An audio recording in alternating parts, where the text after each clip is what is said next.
I always start my morning slow. A cup of coffee in my favorite ceramic mug, the one with the small crack near the handle I never bothered to replace.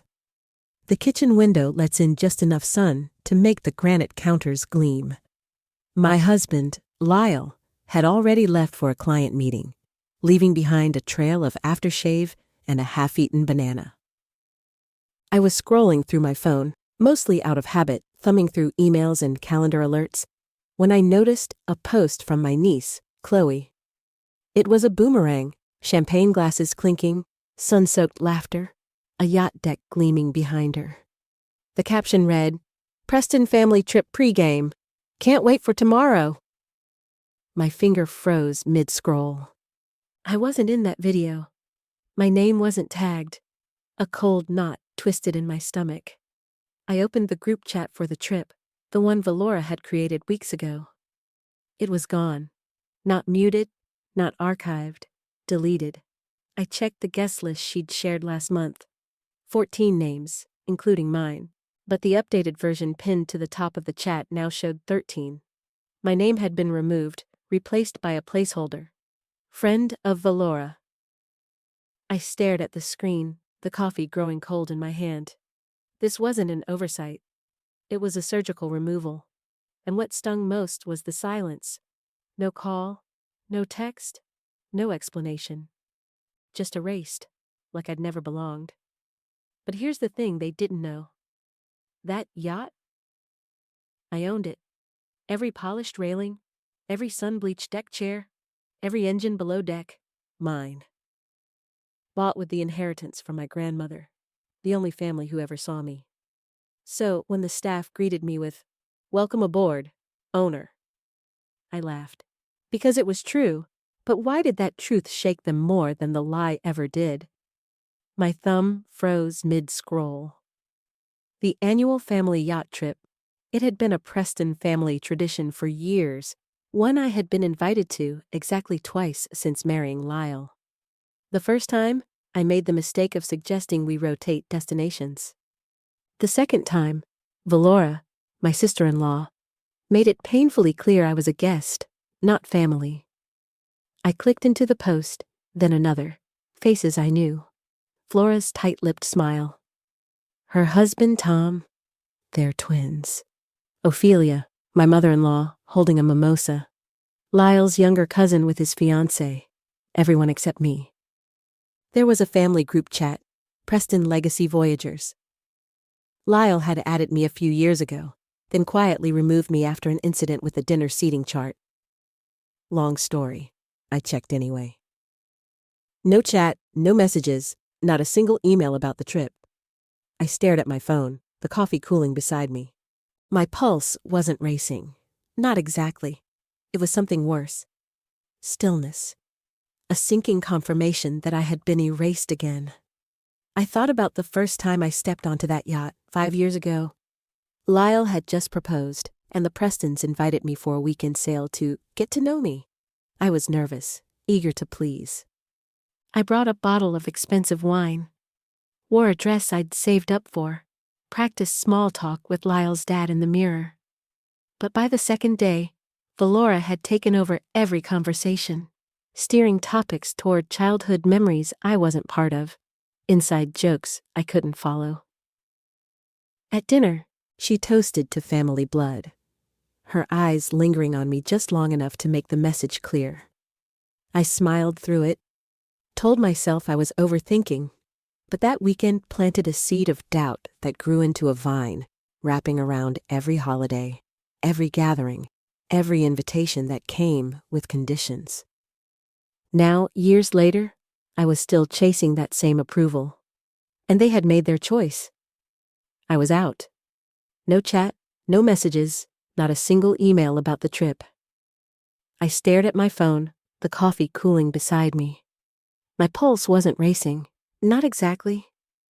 It was something worse. Stillness. A sinking confirmation that this wasn't a mistake. It was deliberate.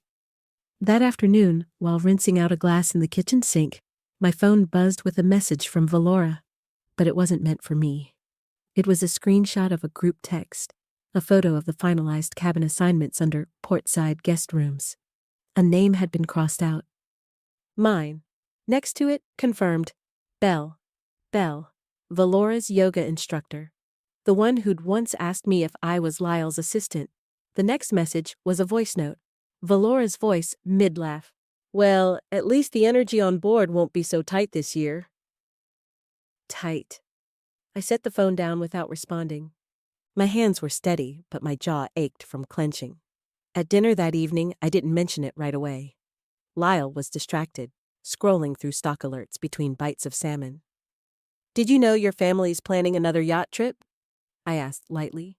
He glanced up. Yeah, Mom mentioned it last week. I think they're still finalizing the list. I tilted my head. Am I on the list? He frowned, put down his fork. Of course. Why wouldn't you be? I wanted to scream. Instead, I picked up my wine glass and took a long sip. No reason, I said. Just wondering. I watched him return to his phone, the conversation already forgotten. That's when I knew. Lyle wasn't going to fight for me. He never did.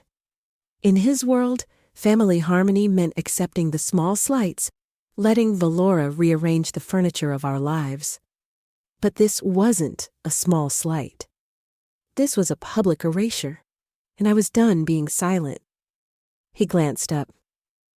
Yeah, Mom mentioned it last week. I think they're still finalizing the list. I tilted my head. Am I on the list? He frowned, put down his fork. Of course. Why wouldn't you be? I smiled just enough to keep the tension from rising. Just curious. He went back to his phone. I'll double check. He wouldn't. He never did. After dinner, I washed the dishes by hand, one by one. It's funny how silence can say more than shouting. The hot water scalded my knuckles as I scrubbed a casserole dish, watching soap bubbles dissolve down the drain. That night, I lay in bed, staring at the ceiling fan blades slicing through the air. Over and over, my mind replayed every moment I'd been quietly pushed out. Birthdays with no invitation. Brunches I found out about from Instagram stories. Conversations that stopped when I entered the room. I wasn't naive. I didn't expect warmth from Valora. But this was deliberate. The worst part? No one would say it out loud. No one had to. At some point, you stop asking why they don't include you. You start asking yourself why you kept trying to belong.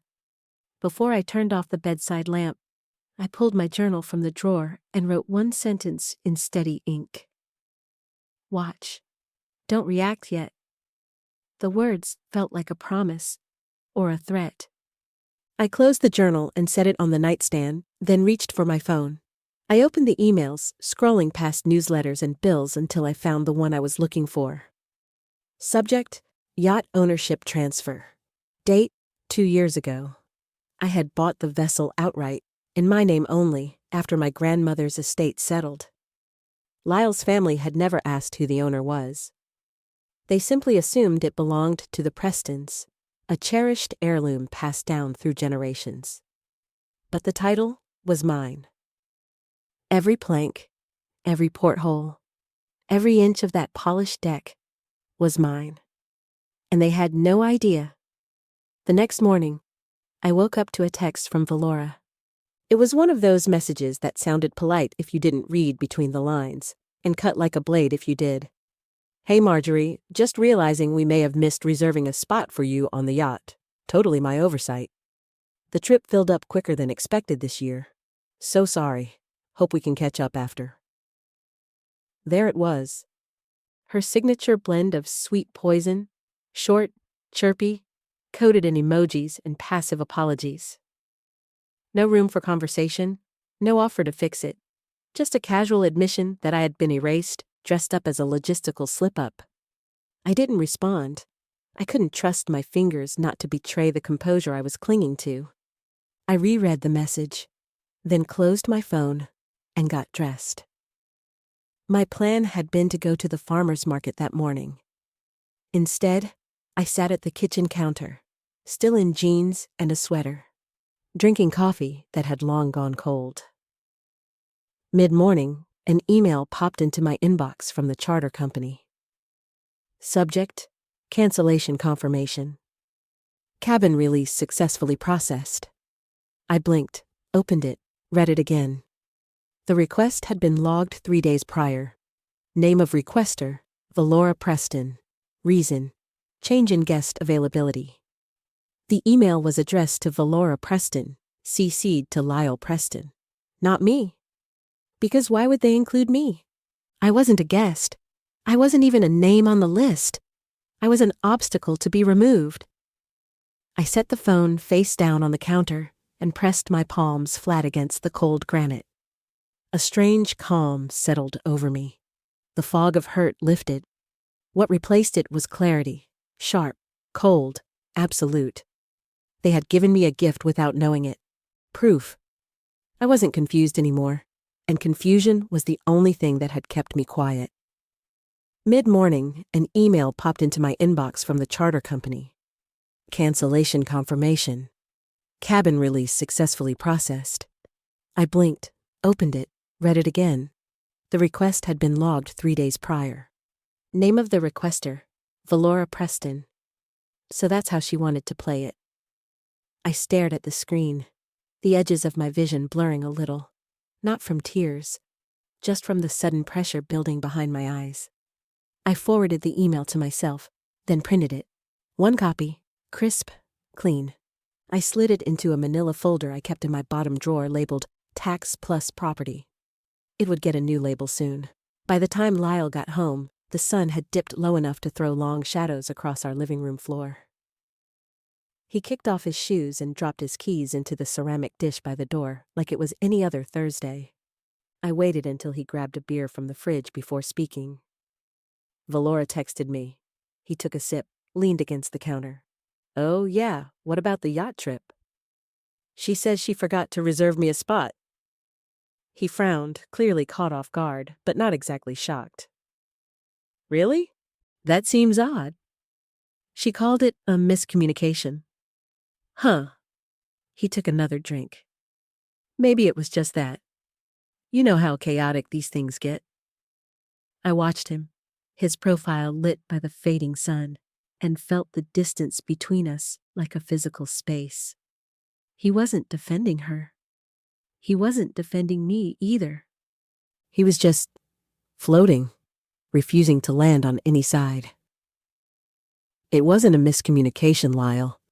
She sent a cancellation request 3 days ago. I saw the email. He set the beer down slowly, his brow furrowing. Why would she do that? I didn't answer. I let the question hang in the air, heavy and unignorable. Because we both knew why. The difference was, I was done pretending I didn't. He didn't look at me right away, just swirled the bottle in his hand like it might show him a smarter response. I mean, maybe she thought plans had changed or that we weren't coming. He exhaled. I'm just saying, let's not assume the worst. She replaced my name with someone else's, Lyle. That's not an assumption. It's a receipt. He stayed quiet, and in that quiet, I heard everything I needed to. Later that evening, after he retreated to the den to zone out to ESPN, I sat at the dining room table and opened my laptop. I didn't look up old texts or memories. I didn't scroll through past photo albums, hoping to see myself smiling in some long-forgotten group shot. Instead, I opened a new note and titled it, Things She's Done That I Let Slide. The list flowed faster than I expected. Forgot to include me in Rachel's bridal shower email chain. Sent the group Christmas itinerary but accidentally left my name off the Secret Santa list 2 years in a row. Booked a family photo shoot on a date she knew I had a work event, then posted the gallery with the caption, All the Prestons. I typed until my fingers ached. 14 entries, and that was just off the top of my head. I saved the file, then opened the folder labeled Tax Plus Property, and took out the cancellation email.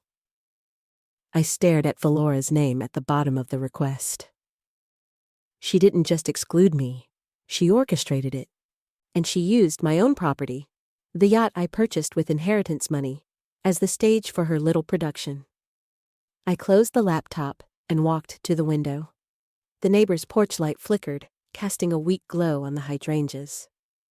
I thought about the letter I'd drafted, but never sent. The one where I explained how much it hurt. I was glad I never sent it. She didn't deserve that version of me, the one who still cared. By the time I finished my list, my jaw ached again, not from anger this time, but from clarity. Right before I was about to shut my laptop, another message came through. Not from Valora, from her assistant. Someone I didn't know personally, but who had once emailed me about catering options. Attached was a screenshot. Another group message thread, most likely meant for a different recipient. The text read, "Valora, don't worry, she's not coming. I handled it." She handled it. I don't know how long I stared at those 4 words, but when I blinked, the room was darker. The clock read past 10, and Lyle was still in the den pretending none of this existed. I stood up, crossed the kitchen, and reached for the manila folder. I added the email and the screenshot printout, then closed it with care. This wasn't about a cabin. It never was. I sat on the edge of my bed, the folder resting on my lap. My grandmother's voice echoed in my mind. The only person who ever told me I didn't need to be liked to be worthy. She'd left me the money to buy that yacht, knowing I loved the sea, but also knowing I'd need something that was mine, something no one could take away. I traced my finger along the folder's edge. Valora had built her identity around a lie. She had turned my grandmother's gift into a Preston family trophy, and the family, Lyle included, had let her. But I had the papers. I had the date stamps. I had the truth. And the truth, when revealed at the right moment, was a weapon more devastating than any argument.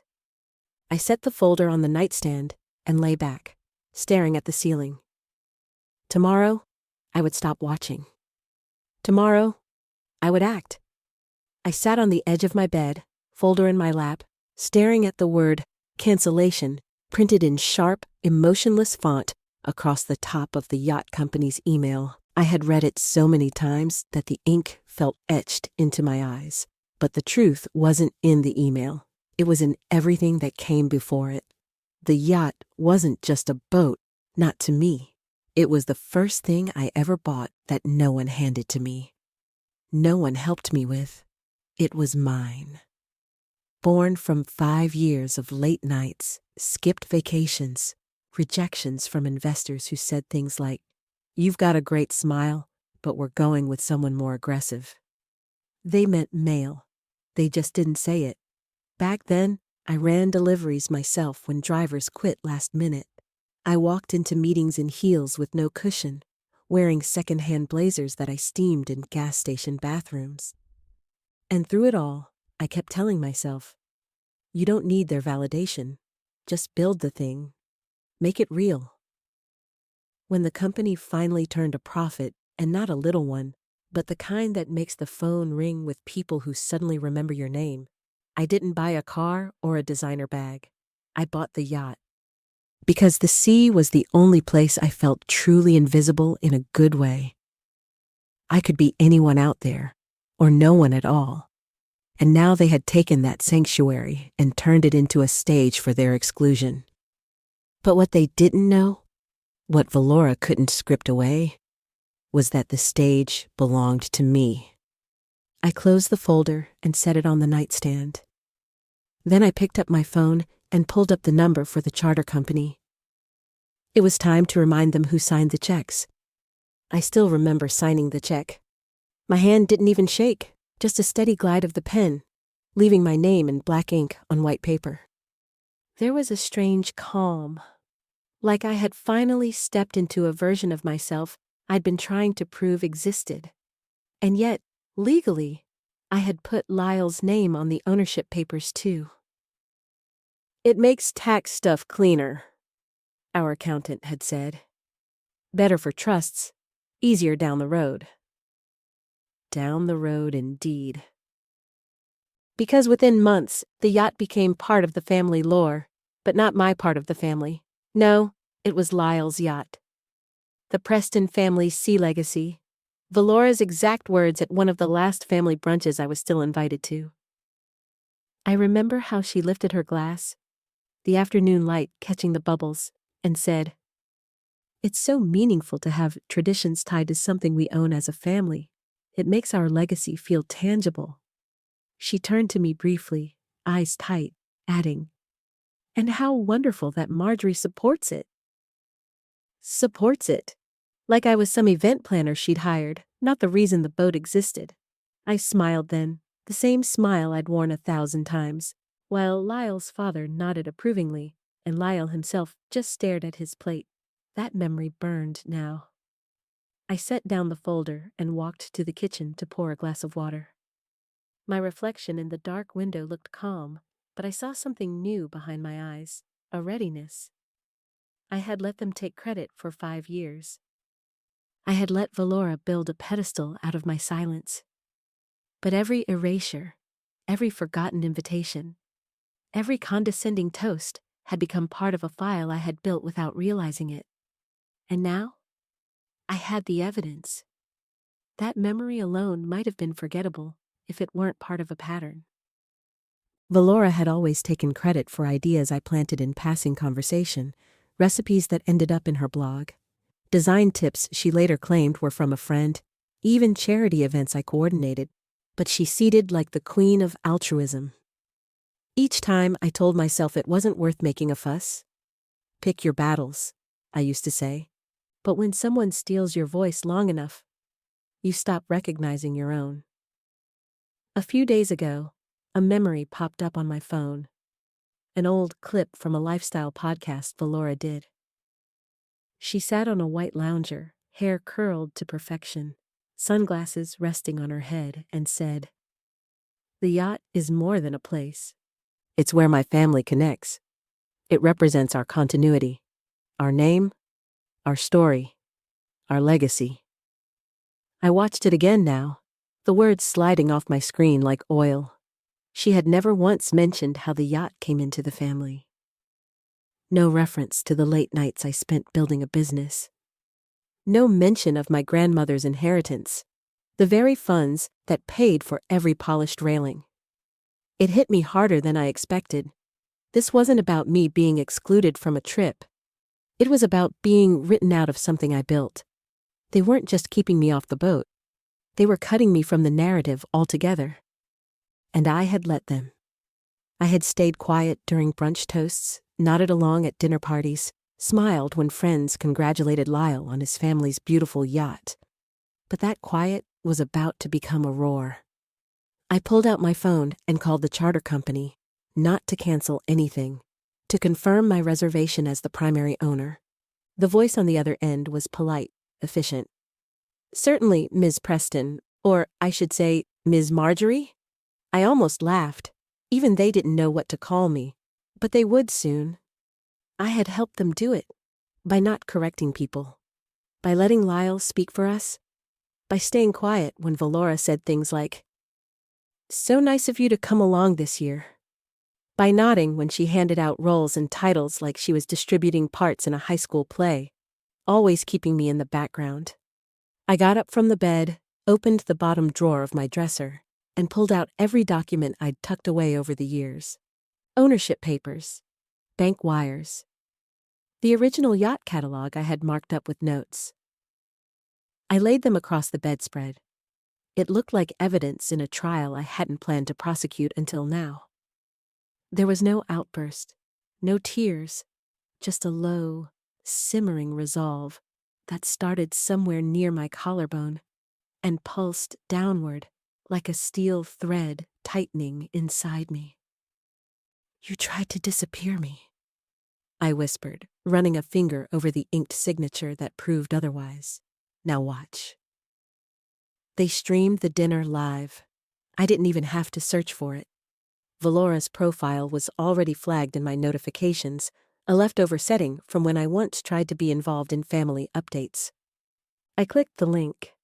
The video opened to a wide shot of the yacht's main deck at sunset. String lights flickered above a long table set with white linen and coral centerpieces.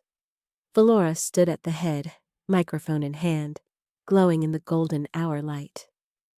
"Family," she began, her voice smooth as the champagne she held. "Every year this trip reminds us who we are. We are Prestons. We carry a legacy of strength, tradition, and unity." She paused, scanning the faces around her. "And I'm so grateful to be the one who keeps this tradition alive." I watched Lyle clap from his seat at the far end. He wasn't smiling, but he wasn't not smiling either. He was just present, neutral, absent. And I realized then he wasn't going to save me because he didn't think I needed saving. He thought I was fine with being invisible. But I wasn't fine. I was done. They streamed the dinner live. I didn't even have to search for it. Valora's profile was already flagged in my notifications, a leftover setting from when I once tried to be part of the family digital life. It popped up while I was folding laundry, the audio playing before I even realized what it was. Laughter echoed in the background, glasses clinking. A long table covered in gold-rimmed plates and eucalyptus runners stretched across a candle-lit room.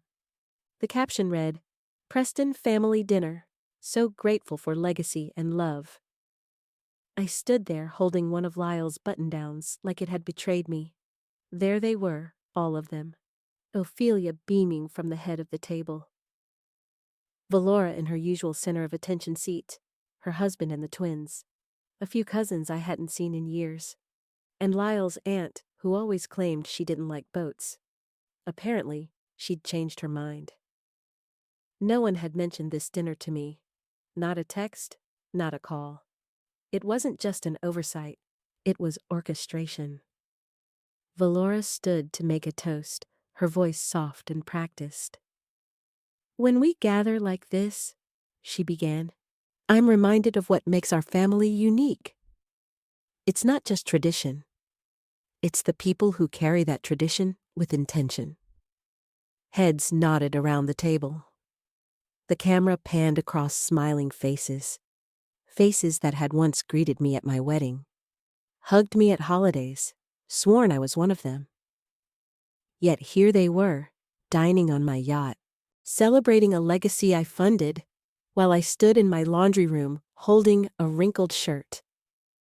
I set the shirt down and watched the rest of the toast in silence. Valora lifted her glass higher. "To the Prestons, past, present, and future." They all drank. I closed the laptop. Not with a slam, but with a quiet click. The kind of sound that seals a decision. She continued, eyes glossy with what might have passed for sentiment, if you didn't know how rehearsed it always was. "We only bring those who understand what this legacy truly means. Those who add to it, not subtract."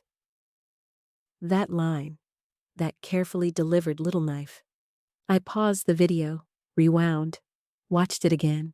We only bring those who understand what this legacy truly means.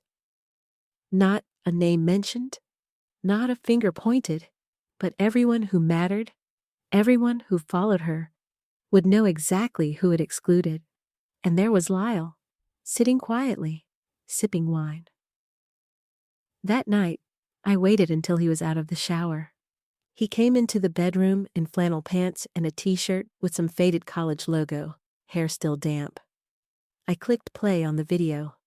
He stood there watching, arms crossed, his face unchanged. No reaction, no flinch. He just waited for it to end. When it did, I looked at him. "She really said that." He rubbed his jaw. "Valora likes theatrics. You know that." "I'm not sure that's the defense you think it is. She was probably just trying to sound thoughtful. It's her thing." "Her thing is excluding me, Lyle, and you let her." He blinked, finally meeting my eyes. "I don't let her do anything. You sit at her table, you drink her wine, you nod along, and when she erases me from a trip, you tell me not to assume the worst." He opened his mouth, then closed it. For a long moment, The only sound was the hum of the ceiling fan. Then he said, "What do you want me to do?" I didn't answer, because if he didn't know, no words I said would make him understand. I turned off the video and set my phone on the nightstand. "I want you to think about what you're willing to lose by staying silent." His silence wasn't defensive. It was something worse. Resigned. I nodded.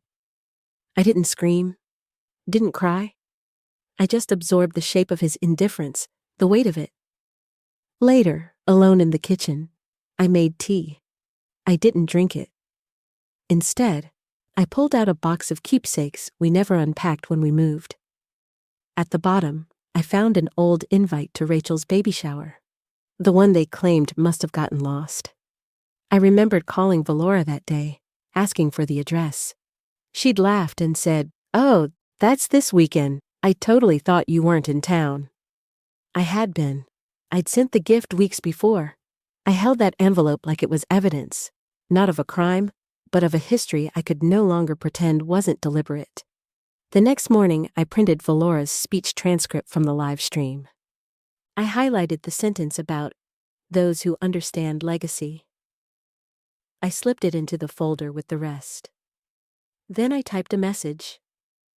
I stared at the blinking cursor for a long time before I wrote, "I hope your trip is everything you deserve." I sent it to Valora, not as a courtesy, as a promise. Within a minute, she replied, "Thanks. It will be. Maybe next time we can find a spot for you." Maybe next time. I almost laughed out loud. Next time, there wouldn't be a trip like this, because next time, she wouldn't be planning it. I closed the folder, placed it in my bag, and went to the closet to choose my outfit. I picked a dress the color of deep navy, the same shade as the sea at twilight. If I was going to reclaim my ownership, I would look like I already owned everything in sight. And I did. I hit send. No emojis, no explanation. Just the message. She'd know what I meant. That afternoon, I booked a car to Newport. I didn't pack a bathing suit. I didn't pack for a vacation. I packed documents, copies, receipts. I packed truth, because I wasn't just showing up. I was taking my seat back. It wasn't the kind of packing you do with sunscreen and sandals in mind. I didn't even glance at my swimsuits. I laid out each document with surgical care. Bank transfers, email confirmations, ownership papers. A highlighted transcript of Valora's thinly veiled dinner speech.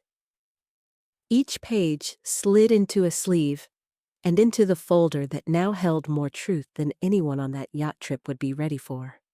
I chose a simple navy dress, neutral, professional, not glamorous. This wasn't about fitting in anymore. It was about stepping in. Downstairs, the smell of coffee met me before the kitchen light did. Lyle was already flipping through news alerts on his phone, a plate of dry toast untouched next to him. He looked up as I entered, and I saw his eyes flick to the folder in my hand. "What's that?" he asked, his voice cautious. "Insurance," I said. "For the trip I wasn't invited to?" He set his phone down, face unreadable. "Marjorie, what are you doing?" I poured myself a coffee, took a slow sip, and met his gaze. "Something I should have done years ago." I didn't wait for his response. I picked up my bag, slipped the folder inside, and walked toward the door. Behind me, I heard his chair scrape against the floor. "Marjorie." "I'll be back tonight, Lyle. Or maybe I won't. It depends on how this goes." The door clicked shut behind me, and for the first time all week, the air outside felt like it belonged to me. Downstairs, the smell of coffee met me before the kitchen light did. Lyle was already flipping through news alerts on his phone, a plate of dry toast untouched next to him. He looked up as I entered, his eyes skimming the edges of my determined silence. "Did you sleep?" he asked. I sat across from him. "Enough." We both watched the coffee drip into the pot. The sound filled the space between us, steady, unrelenting. I'm heading to Newport tomorrow, I said. He blinked. That soon. I booked the car. He set his phone down. Marjorie, look, I get that you're upset, but… No. I cut in calmly. I'm not upset anymore. I'm done pretending this is confusion or oversight. It's not. He rubbed his temples, sighing. Do we have to escalate this? Can't we just talk to them? They made it loud. I'm just responding in kind. Lyle leaned back in his chair. I don't want to choose between you and my family. You don't have to. But you do have to stop pretending they're not doing what they're doing. His mouth opened, then shut again. And that was answer enough. I stood, poured myself a cup, and left his apology unfinished. By late afternoon, I found myself at the dining table again, flipping through years' worth of moments I'd ignored. I opened the folder one more time, scanning the pages. The cancellation email from Valora, the screenshot of her assistant's message, the highlighted transcript from her speech. And then I pulled out the ownership deed, the one with my name and Lyle's, but mine as the primary signatory. I traced my finger over the date. 2 years ago. I had bought the yacht before the Prestons ever set foot on it, before Valora turned it into her throne. I closed the folder and smiled. Tomorrow, they would learn whose legacy this really was. I stood, poured myself a cup, and left his apology unfinished. By late afternoon, I found myself at the dining table again, flipping through years' worth of moments I'd ignored. The baby shower with no invite, the group photo at Ophelia's birthday where I was cropped at the shoulder, the Thanksgiving dinner where I was assigned a seat at the overflow table while Valora's hairdresser sat up front. It had always been obvious. I just hadn't wanted to believe it. That's the thing about subtle exclusion. It teaches you to gaslight yourself before anyone else has to.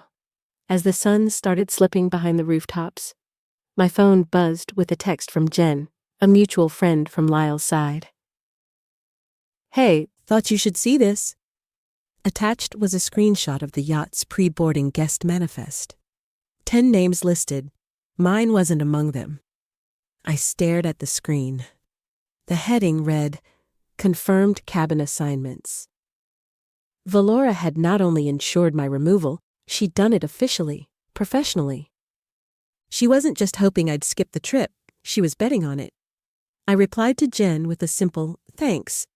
Then I opened the family group chat, the one I hadn't spoken in for months, and typed, I'll see you in Newport. I trust there will be room. Sent, read. No replies.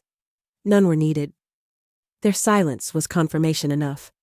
I set the phone down and returned to my folder, adding the manifest screenshot to the growing collection. At the bottom of the stack, I found the original purchase agreement for the yacht. My signature was there, clear and bold. I remembered signing it in my lawyer's office.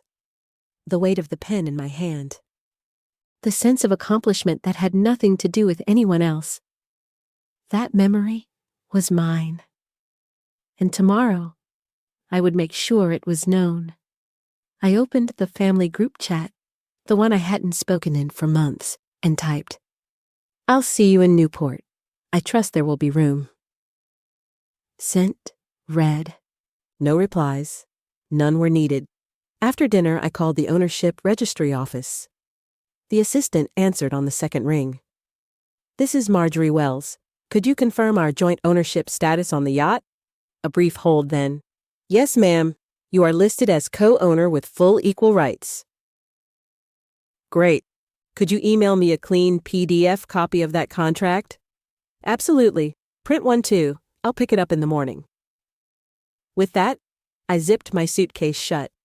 Inside, it wasn't clothing. It was years of silence, folded neatly and ready to be unpacked, on my terms. The sun hadn't fully climbed out of the horizon when I stepped out of the car. There was still that thin marine haze hanging above the marina, softening the glint of steel rails and ivory hulls lined up like polished teeth. Newport smelled like money that didn't need to introduce itself. I wore a simple black dress, structured with a high neckline, and a light tan coat that moved with the breeze. No jewelry beyond my wedding band, No statement heels. I wasn't dressing for them. I was dressing for a moment I had been preparing for without knowing it. My heels clicked on the wooden dock as I approached the yacht. In the distance, I could hear laughter from the deck. Valora's voice, bright and commanding.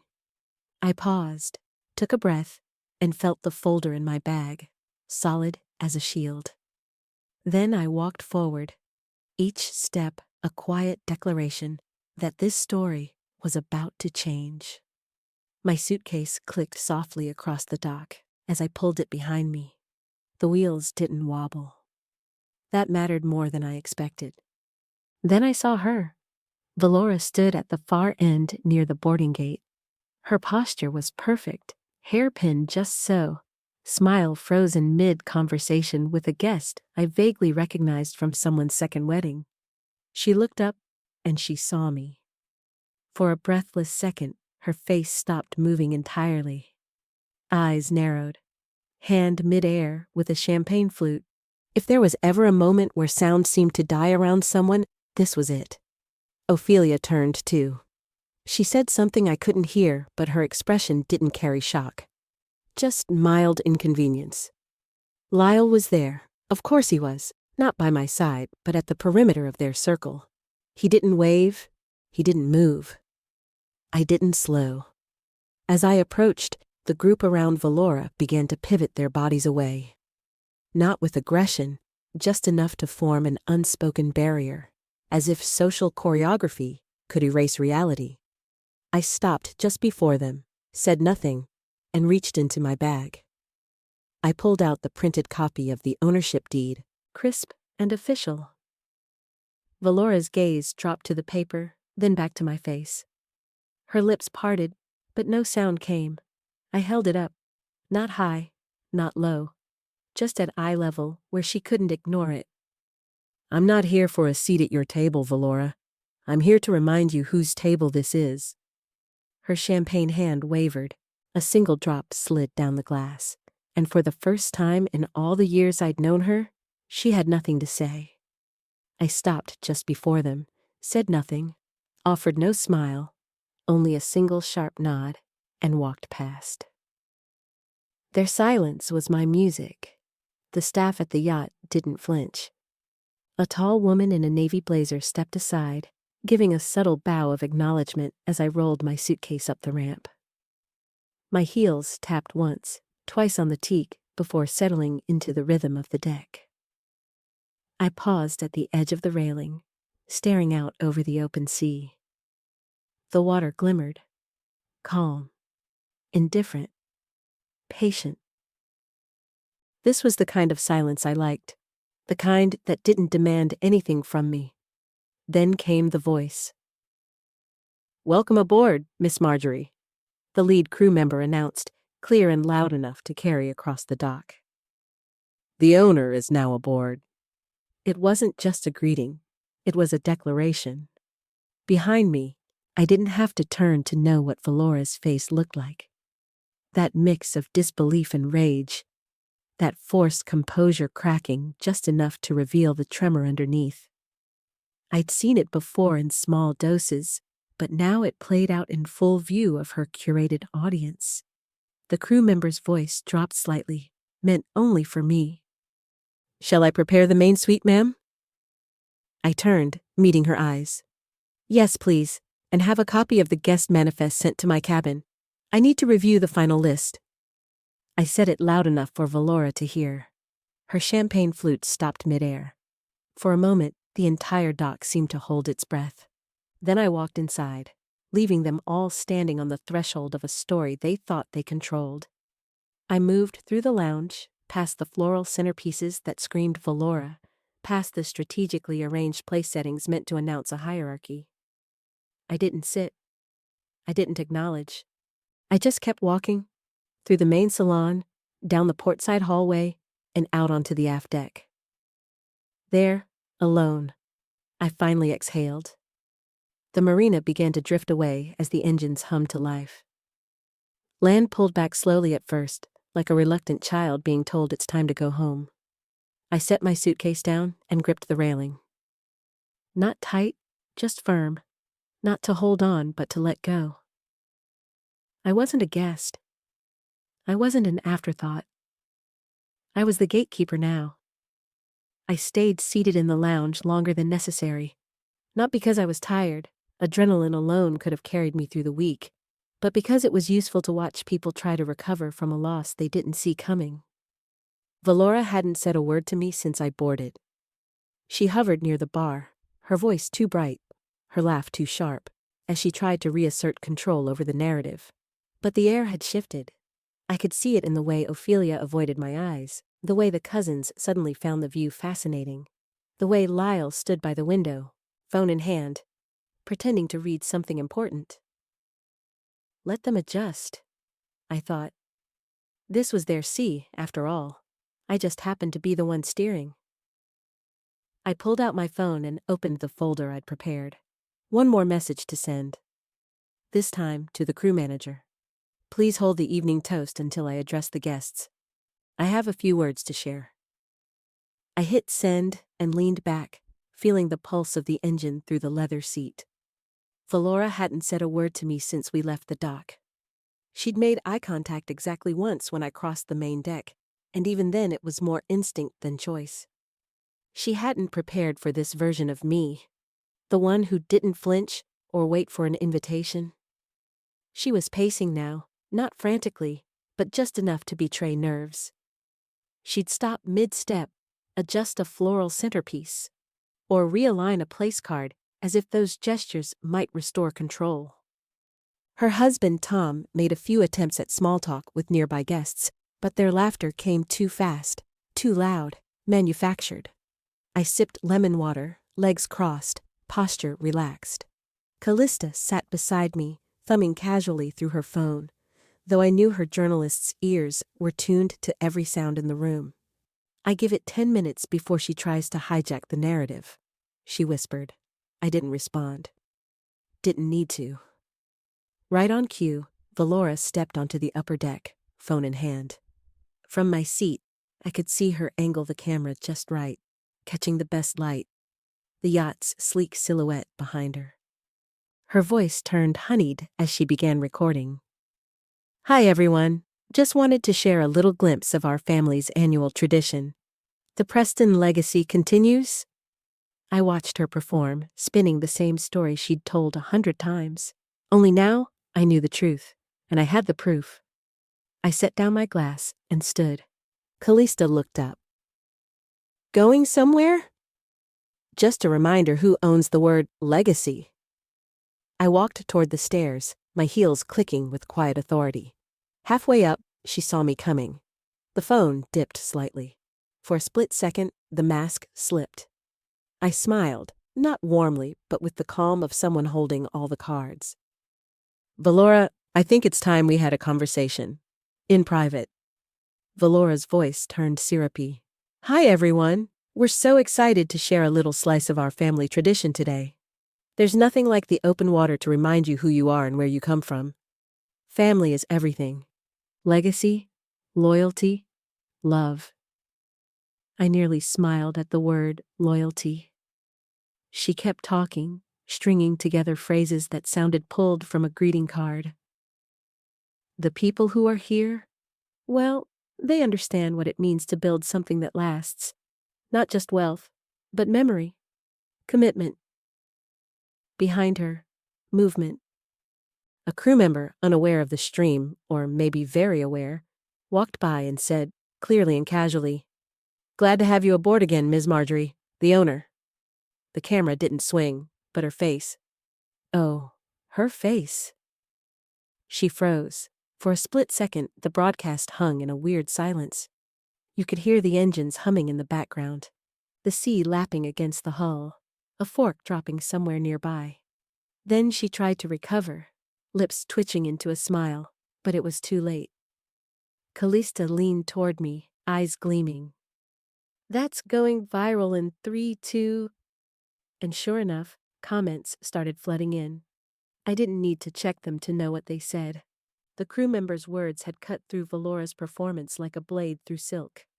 I watched her fumble, ending the stream with a rushed, Love you all, bye? She turned, and for a moment she stared straight at me.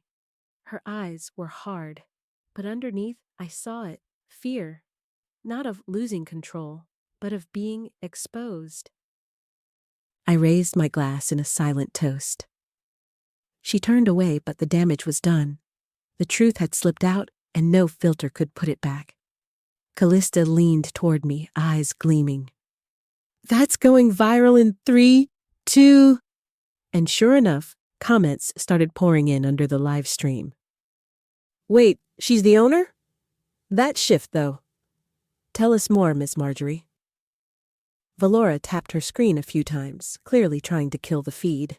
But the damage had landed. It wasn't just an awkward moment. It was a public revelation. Her carefully crafted performance had backfired on a live audience. She stormed off the deck. 10 minutes later, she found me near the port hallway. "You planned that?" she hissed. I met her gaze, unbothered. "Planned what? A man doing his job?" "Don't play dumb, Marjorie." I set down my glass. "I didn't tell him to say it. I just let you speak your truth and watched it fall apart." "You don't belong here." I stood slowly. "That's the thing, Valora. I don't need to belong. I bought my place." She blinked like I'd slapped her. Then she turned and walked away, heels clicking fast against the teak. I returned to my cabin in silence, sat on the edge of the bed, and opened the folder. I ran my fingers over the transcripts, contracts, bank receipts, each document a piece of the story she had tried to erase. I wasn't angry anymore. I was ready. The dining salon glowed with soft, curated light when I entered that evening. Candles flickered on white linen. Crystal glasses caught the amber glow. Every seat was filled except one, the head of the table. I paused at the doorway, letting them see me. Then I walked to that empty chair and sat down. The silence was absolute. Dessert had just been served. Vanilla bean panna cotta with a dusting of citrus zest, no doubt Valora's doing. I hadn't touched mine all evening. I said nothing. I let them laugh. Let them perform. Let Valora run her scripted show, smiling like the live stream hadn't betrayed her 3 hours prior. When she stood to give a closing toast, her voice was polished, her cadence measured. "I just want to thank everyone for being here," she began, her gaze sweeping the table with performative warmth. "It's not just about luxury. It's about legacy. The people who keep our family story alive, who uphold its integrity, who understand the value of what we've built together.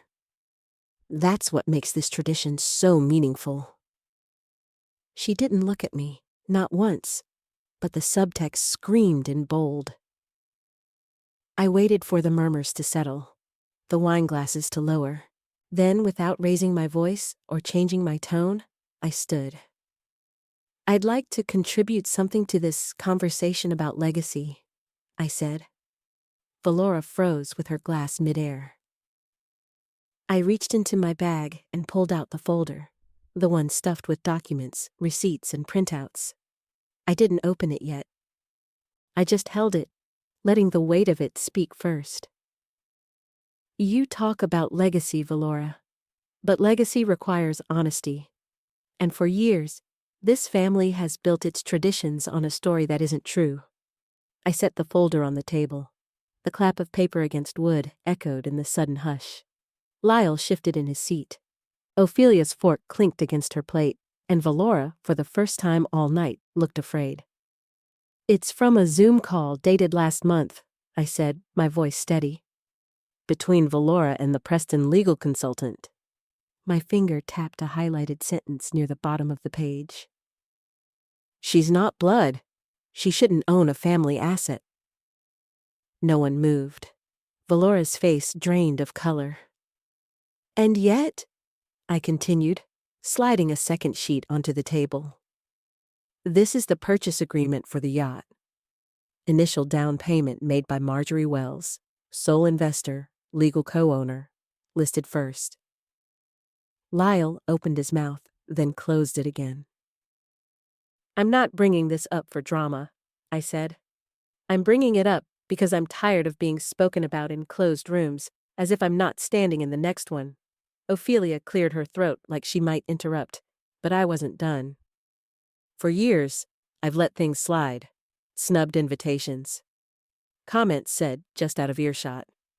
Being removed from group chats and guest lists as if my presence was optional. But this? I tapped the purchase agreement. This isn't optional. This is mine.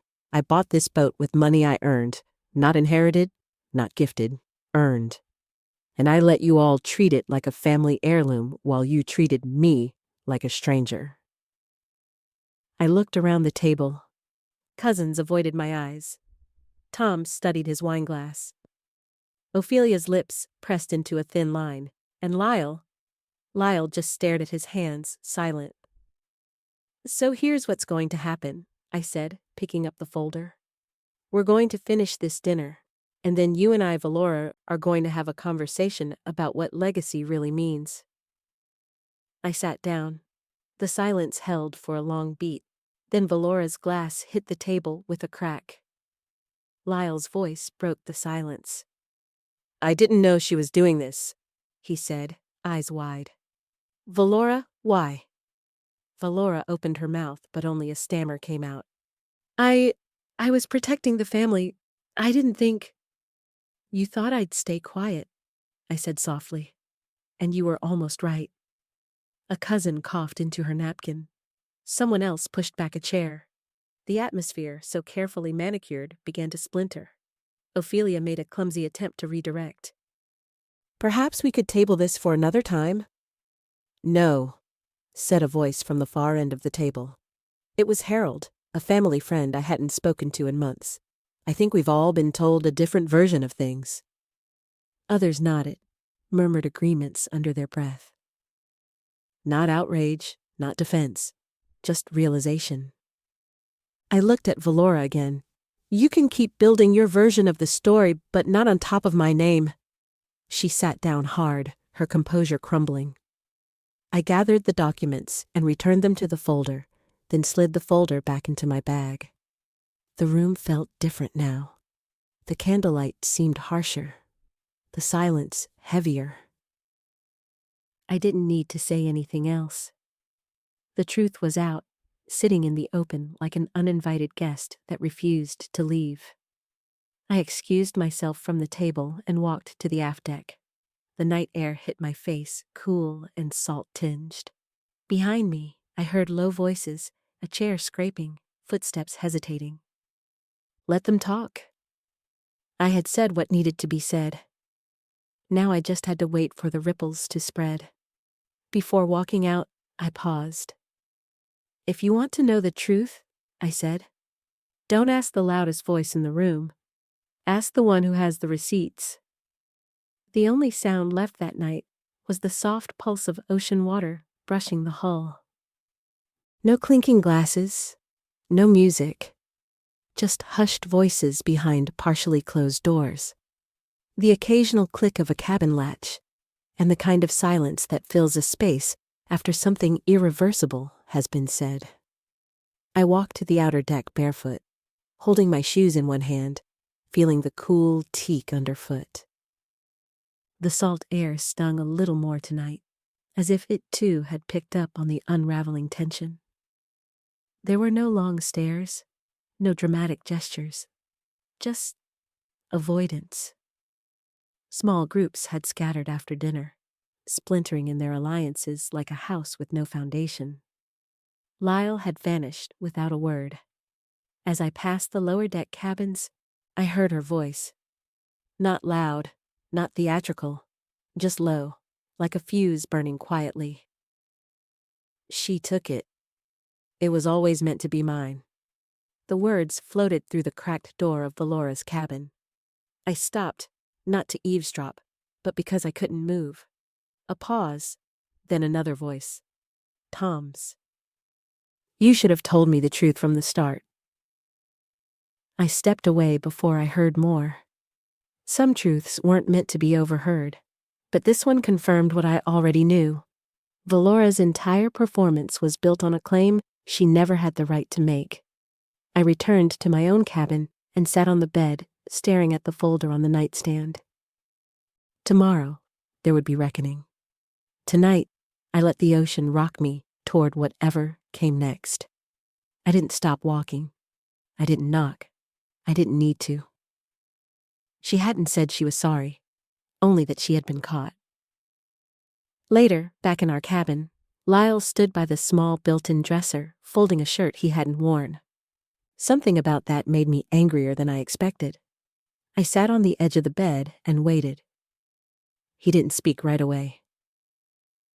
"I think I always knew," he finally said, voice thick. "Not the extent of it, but I saw things." He didn't look at me. "I should have said something. Every time she made a dig. Every time she left you out. But I thought if I kept the peace long enough, it would work itself out." I didn't interrupt. "I let her write the script because I didn't want to be the one who ruined the show." I nodded. It wasn't forgiveness, but it was acknowledgement, more than I'd ever had from him before. "You still let it play out this long," I said. "I know." He set the shirt down and finally met my eyes. "What happens now?" I thought about the folder, the documents, the weight of years of silence. "Now we finish the trip, but on my terms, and when we get back, I'm making some changes." He didn't ask what kind. Maybe he was afraid to know, or maybe he already did. I stood and walked to the door. "Where are you going?" he asked. "To get some air and to think about what I want the next chapter to look like."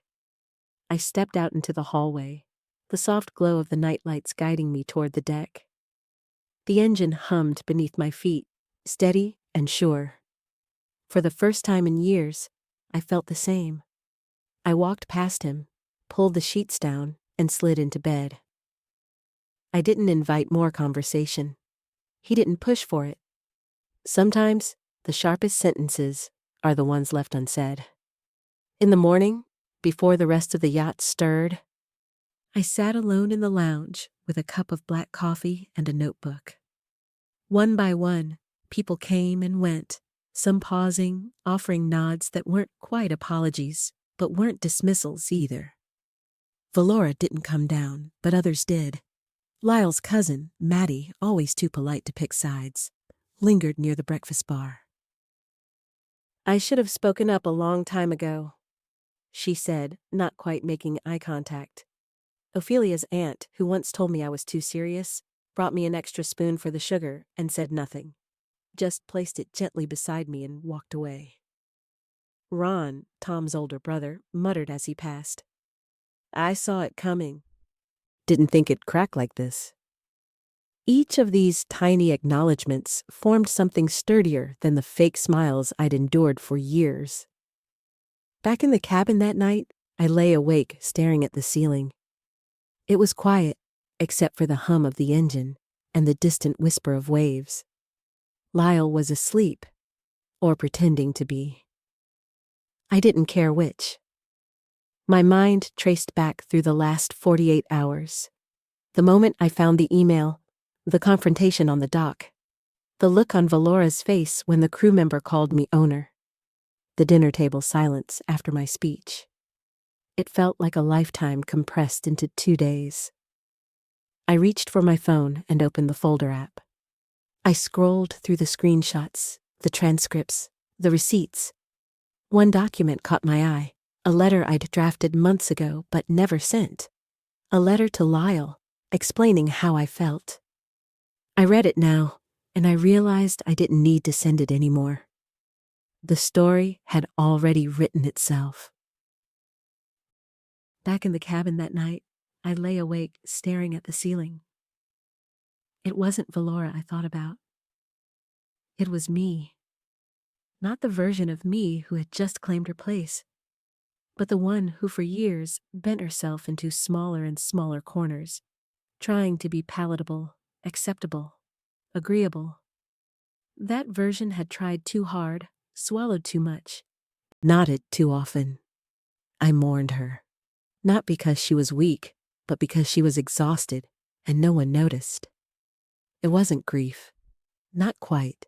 More like resignation. like watching a tide pull out and realizing you never needed to chase it to begin with.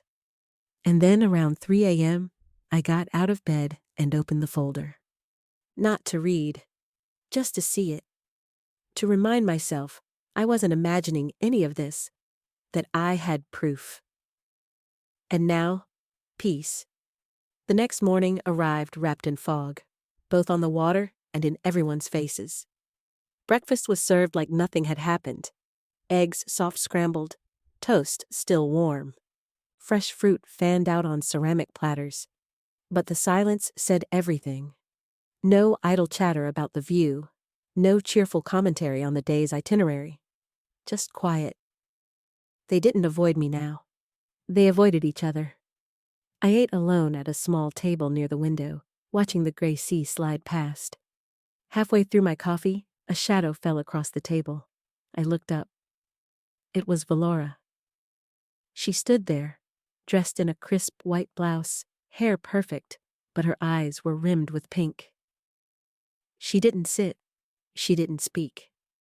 She just set a piece of paper on the table in front of me, a handwritten note, and walked away. I unfolded it. 2 words. I'm sorry. I stared at them for a long time. Then I folded the note and tucked it into my pocket. Not forgiveness, but a start. I sat at the end of the table, hands around my mug, not triumphant, just present, and that alone had shifted the atmosphere. My phone buzzed around mid-morning. I stepped out to the lower deck to take the call. The voice on the other end was steady and unmistakably careful. Marjorie, it's Ronald. His tone held the kind of weight lawyers reserve for when they're about to confirm something you've always known, but no one has ever dared to say aloud. I want to apologize, he said, for even entertaining the paperwork attempted to draft. I knew it wouldn't hold, but I should have shut it down sooner. I let the silence speak for me. You were always the rightful owner, he continued, on paper and in spirit. He didn't say more. He didn't need to. I thanked him and hung up. The waves rocked gently below me, like the boat itself was nodding in agreement. Upstairs, I found Callista in the lounge, curled into a corner seat with a book she wasn't reading. She looked up as I entered. Everything okay? I nodded. More than okay. I sat across from her, and for a moment, we just listened to the water. You know, she said, I've covered a lot of stories, but this one's different. This one's yours. I smiled, a real smile, the kind that doesn't need permission. It always was. She closed her book. So what now? I looked out the window at the gray sea, blending into the sky at the horizon. Now, I decide what kind of legacy I want to build. Upstairs, I found Callista in the lounge, her laptop open, fingers dancing across keys. She didn't look up. I posted it, she said. I didn't ask what. She turned the screen toward me. There it was, an essay, polished, articulate, piercing. The woman they tried to erase, a lesson in silence, ownership, and standing your ground. My name was in the byline. Did you want me to take it down? She asked sincerely. No, I said. It had already racked up shares. Comments flooded in, most from strangers, many from women who recognized a version of themselves in my story. This isn't revenge, I said. Callista smiled. No, it's record-keeping. Later that afternoon, I stepped out to the stern. Lyle stood there, hands in his pockets, eyes scanning the horizon like he was hoping it might tell him something he didn't already know. He turned when he heard me. I've been thinking, he said, voice even, about what I said or didn't say for a long time. I said nothing, waiting. I didn't protect you, not the way I should have, not when it counted. His voice cracked slightly, but he didn't waver. If I could go back. But you can't, I said softly. He nodded, accepting. I know, but I can do better from here.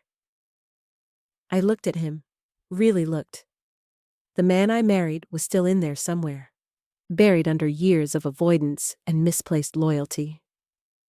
"That's a start," I said, and I meant it. We stood together in silence, watching the sun begin its slow descent toward the water. The yacht hummed beneath us, steady and true. For the first time, it felt like home. I spoke to Ronald. "We can restructure the ownership, make it solely yours. You've earned it 100 times over." I looked at him long and steady. "This was never about a title," I said. "It was about being seen. Fully." He nodded. He didn't press further, and that, more than any offer of ownership, meant something. That evening, I found myself alone again on the deck. The wind was softer now, less defiant. The sky had cracked open just enough to let light spill in golden streaks across the sea. I closed my eyes. Let it settle. Let it be enough. I wasn't defending my place anymore. I was occupying it. The deck was empty, and for once, it didn't feel like exile. The sun hovered low, bleeding streaks of amber into the Pacific, shadows stretching long across the polished wood. I stood barefoot again, coffee forgotten on the railing beside me, arms resting loosely at my sides. There was no rush to move, no agenda, no audience. The ship, like the family aboard it, had finally quieted. I thought about the woman I was a week ago, the one who scrolled through a niece's boomerang and felt her stomach drop.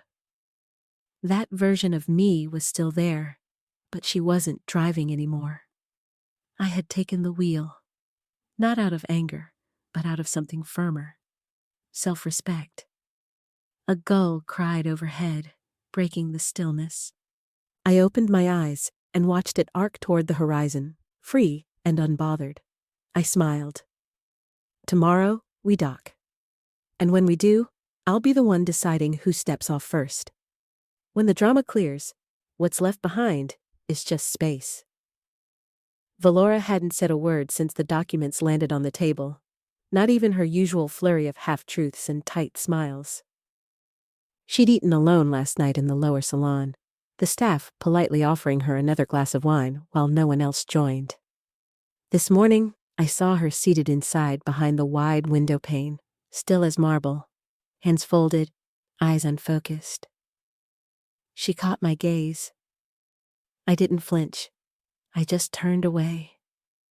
It was a strange kind of power, not lashing out, not retaliating, but simply not giving her any more of my energy. Later, just before dinner, Ophelia approached me. She'd always carried herself with an air of quiet command, the matriarch in pearls who knew when to speak, and more importantly, when not to. This time, she looked smaller. Not physically, but something about her posture had changed, less rigid, almost hesitant. "I didn't see it before," she said without preamble. "Now I do." I waited. That was all she offered. No apology, just recognition. It was enough. I didn't reply, just nodded once, and she turned and walked away. I watched her go, feeling the weight of that small acknowledgement settle into my chest. It wasn't a victory lap. It was a door opening, just a crack, but enough to let in light. I walked back to my cabin and sat on the edge of the bed, the folder still on the nightstand. I didn't need to open it anymore. The truth had done its work. Now I just needed to decide what to do with the space it had cleared. Afterward, I sat alone again in the reading nook beside the starboard windows. I thought about all the things I had once longed to hear. "You were right. We should have included you. We're sorry." But the truth was, I didn't need them anymore. The hole I'd tried to fill with their approval no longer gaped. It had closed itself while I wasn't looking, stitched together by something I didn't know I had in me until I was forced to stand. That night, after the last of the wine had been poured and laughter had returned in fractured tones, I returned to our cabin. Lyle was already there, a small cup of tea in hand. He didn't say anything grand, didn't kneel or plead or try to make it all disappear. He simply handed me the cup and sat beside me on the edge of the bed. After a long pause, he said, "Thank you for staying. You could have walked." I looked at him, really looked, and for the first time, I saw someone trying. Not to fix it, not to undo it, but to be present in the aftermath. "I could have," I said, "but I decided this was worth fighting for." He nodded, and we sat in silence, the tea warming my palms. Outside, the sea stretched endlessly, dark and patient. I thought about the next morning, the dock, the exit, the moment when we'd all step off this boat. I didn't know what the family would look like on the other side, but I knew what I would look like. Whole. I set the tea down and reached for my phone. One last message to Valera. "The yacht will be available for charter next summer. I'll send you the rates." I hit send. Then I turned off the ringer and let the night take over. I didn't say, "I forgive you." That would have been premature. I just let my hand rest lightly on his, and that was enough. The ship began its slow turn back toward shore in the early hours of morning. I walked out onto the top deck once more, this time with no need to perform, no need to prove. The water below stretched endlessly, soft and silver, a mirror to the stillness inside me. I caught my reflection in the glass door as I turned back inside. Not tentative, not waiting, just me. The house welcomed me like it had been holding its breath. Nothing had changed. Same creaky spot near the pantry, same stack of unread magazines by the couch. But everything felt different. I set the suitcase down in the front hallway and let the silence settle. No alerts, no missed calls, no new texts from Valora. For the first time in years, I didn't check for one. I unpacked slowly over the next few days. Not just clothes, but everything I'd carried back from that yacht. Documents, receipts, the handwritten note Valora had left on the breakfast table. I didn't throw it away, but I didn't frame it either. I tucked it into the back of a drawer, a reminder of what had been said and what still needed to be spoken. The folder labeled Tax Plus Property. I moved to the top shelf of my closet, not hidden, just stored. The battle was over. The paperwork could rest. And so could I. That evening, I sat on the back porch with a cup of tea, watching the sun dip behind the neighbor's roof. Lyle came out and sat beside me without a word. We didn't need to talk about the yacht, or Valora, or any of it. We just sat. And for a long time, that was enough. By Wednesday, I was organizing the drawer in the hallway credenza when I found it.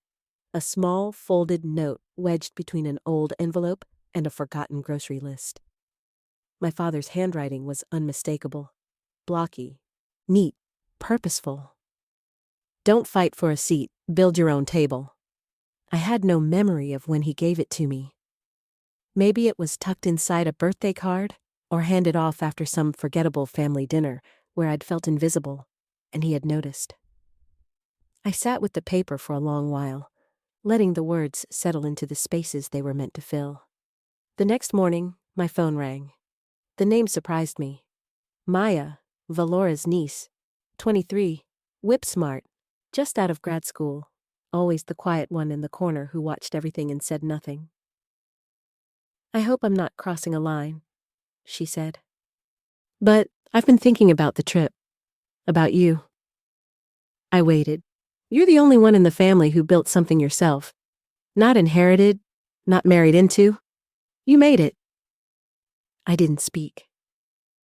"I'm applying for this business mentorship program, and I wondered, could you maybe take me on?" I felt something shift in my chest, not surprise, but alignment, like a door I hadn't known was there swinging open. "I'd be honored," I said. We talked for an hour. When I hung up, I sat in the quiet kitchen, the morning light slanting across the counter. My father's note was still in my hand. I smiled. I wasn't just building my own table anymore. I was inviting others to sit at it. Legacy, I realized, starts quietly.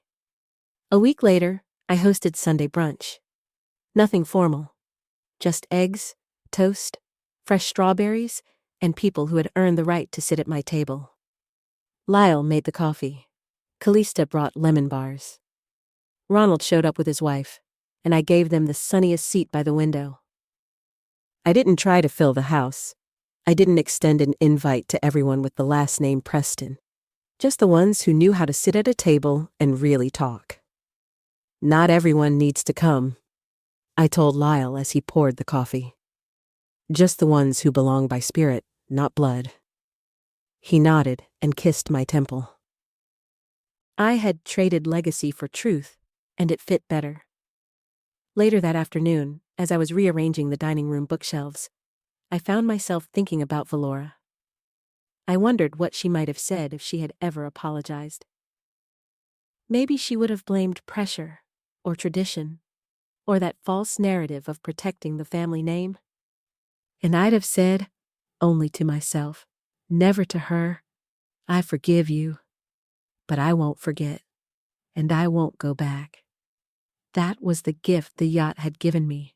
Not revenge, but a clear line between what I would accept and what I would walk away from.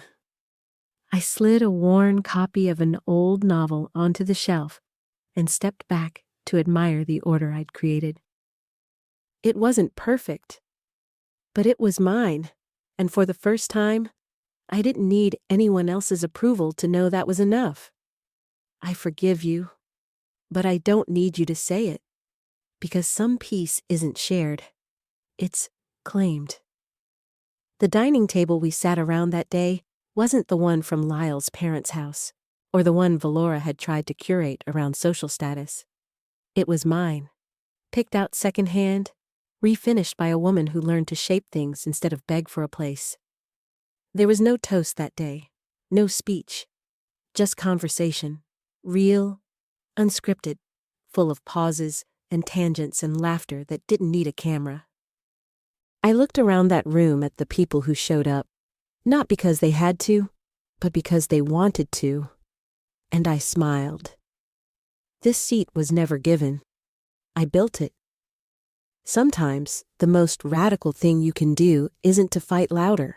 It's to stand still, to claim space without asking, and to stop apologizing for taking up room in a world that underestimated you.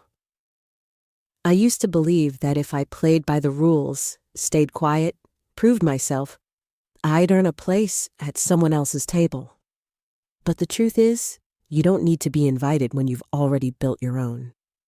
That Sunday, as the last guest left, and Lyle stacked the dishes in the sink, I stood at the window watching the evening light fade. The yacht was still mine. The house was quiet, and for the first time, I wasn't waiting for anything. I was simply here, and that was everything. I used to believe that if I played by the rules, stayed quiet, proved myself, I'd earn a place at someone else's table. But the truth is, you don't need to be invited when you've already built your own. If there's anything this story taught me, it's that silence isn't weakness, it's strategy. That legacy doesn't come from who your family is. It comes from what you create when no one is looking. And sometimes, healing doesn't sound like forgiveness. It sounds like peace. Now, I want to ask you, have you ever been made to feel like an outsider in your own family? Have you ever stayed quiet when you should have spoken up? Or spoken up when no one expected you to? Let's talk about it in the comments. Drop a 1 if this story touched you. Tell me where you're watching from, or share what part resonated most. And if you didn't connect with this video, I'd still love to hear why. Your story matters too. If this video moved you, inspired you, or even just made you pause for a moment, please hit that subscribe button so you don't miss the next chapter. I promise the stories only get deeper from here. As for me, I'm still here. Still at my own table, still building. The yacht is mine, the truth is mine, and the peace I found? That's mine too. Thanks for listening. See you in the next story.